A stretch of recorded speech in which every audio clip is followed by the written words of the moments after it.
Hello everyone and welcome to a new video, and today I'm going to show you how to stop Microsoft Teams from opening on startup. It's very easy and simple. All you have to do is follow my steps, and before we begin, don't forget to hit the like button, subscribe, and turn on the notifications.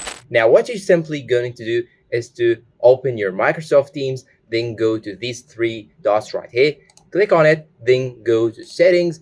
After that, click on general settings, then go down and make sure that this option right here, auto start the application, is off. So I'm gonna uncheck it. Then you will need to restart your PC and see if the issue is fixed or not. Okay, but let's say that we still have the problem. What should we do?